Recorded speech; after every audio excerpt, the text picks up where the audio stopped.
34th chapter from the Holy Quran was revealed in the holy city of Mecca with 54 verses.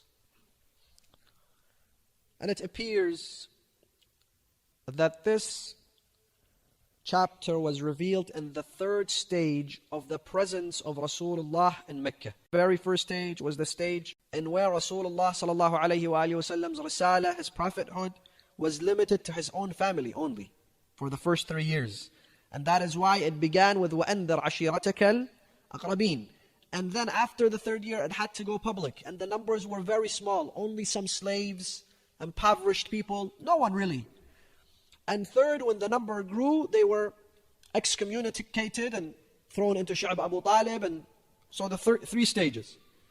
It's as if it appears that this chapter, Surah Sabaʼ or Sheva, was revealed in the third stage, maybe prior to the migration of Rasulullah from Mecca to Medina. And I said earlier, brothers and sisters, that it's very important for us to be able to study the title of the chapter. Why? Because from the title of the chapter, then you expect to know what's going to be discussed in the lecture. And what will be the greatest lessons in this chapter. You see, the Muslims in that stage, they kept seeing that the Arabs and Quraysh, their wealth would multiply and become more and more every single day. Why? Because they had successful businesses. For example, amongst their very famous business that the Arabs had shares in was Abu Sufyan's trade. Abu Sufyan would bring goods all the way from Iraq to Sham, Yemen, the surroundings of the Arabian Peninsula. Abu Sufyan would bring those goods from there and he would bring them to Mecca. The pilgrims would come to Mecca and they would buy. And the opposite, he would take goods from Mecca to the Arabian Peninsula, to the surrounding cities, and from the surrounding cities back to Damascus, back to Iraq, back to different places of the surrounding countries. And people invested in Abu Sufyan's business. They worked with him. So as you can tell, he would obviously become wealthier every single day. And the people that worked with him were also doing well. Some other people had cargo businesses, meaning they had camels, they had horses, they had mules, and they would run them as a transport agency. We don't care what goods you have. You have gold and silver, or you have cloth, or you have food, whatever you may have. We rent you our cargo business. You want 100 camels, you want 100 mules, you want 3 horses. We rent them to you. 1 month, 2 months, for a season, half a season. People made money. Here are the Muslims. They had their small businesses. They had invested either in this cargo business. They had either invested with Abu Sufyan. And as soon as they become Muslim, what happens? They not only tell them, look, listen, you become Muslim. I don't want to keep you in my business. Take your money. Take your money and go start your own business. I'm not going to help you anymore. No, the money's gone.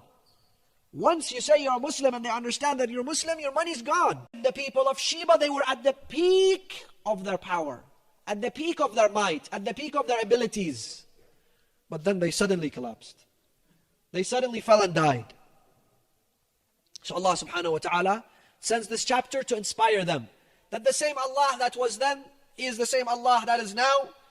And we as Muslims, we as godly people, even if you're a Christian, even if you're a Jew, even if you belong to other faiths, if you believe in God, and you see all this injustice all around the world, all this tyranny around the world. For example, the people of Yemen.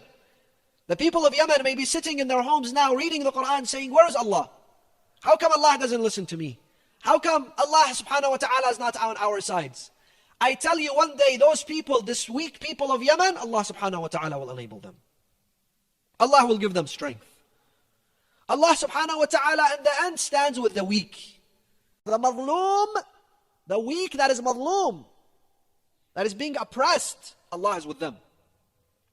So this is the title of this chapter. This is how we are inspired by knowing why Allah named this chapter Surah Sabaʼ. The theme of this chapter, brothers and sisters, is responsibility. Being responsible. Let us go to verse number 28. وَمَا أَرْسَلْنَاكَ إِلَّا كَافَّةً لِلنَّاسِ بَشِيرًا وَنَذِيرًا وَلَكِنَّ أَكْثَرَ النَّاسِ لَا يعلمون, verse number 28. It seems that the Arabs, they kept going around the Arabian Peninsula and they kept weakening the message of Islam so that they make Rasulullah and the Muslims believe, look, you'll never win with the Arabs. You will never convert the Arabs. The Arabian Peninsula will never be yours. Those Arabs will not listen to you. And it seems they were sending ambassadors all around the Arabian Peninsula to spread rumors and lies and defame the character of Islam and Muslims, defame the reputation of Islam. Allah subhanahu wa ta'ala says, Ya Rasulullah, don't worry. You're not just sent for those Arabs. You're not just sent for the people of Mecca. You're not just sent for the people of the Quraysh. Let them not believe in you. Let the Arabs all reject you. It's okay. Why? Because وَمَا أَرْسَلْنَاكَ إِلَّا كَافَّةً لِلنَّاسِ. You're sent to all of humanity. You're sent to all of the nations. لِلنَّاسِ بَشِيرًا وَنَذِيرًا. To give them glad tidings and to warn them against their mistakes. We sometimes make the Quran only for Muslims. Rasulullah only for Muslims. Imam Ali only for Muslims. Imam Hussein only for Muslims. Not only for Muslims. Only for the followers of Ahlul Bayt. Imam Ali only belongs to the Shia. Imam Hussein only belongs to the Shia. No. We also have to understand that this message is universal. Kafatan linnas. It's for all people. So what have we done to spread this message to all of Nas, all of people? What have we done?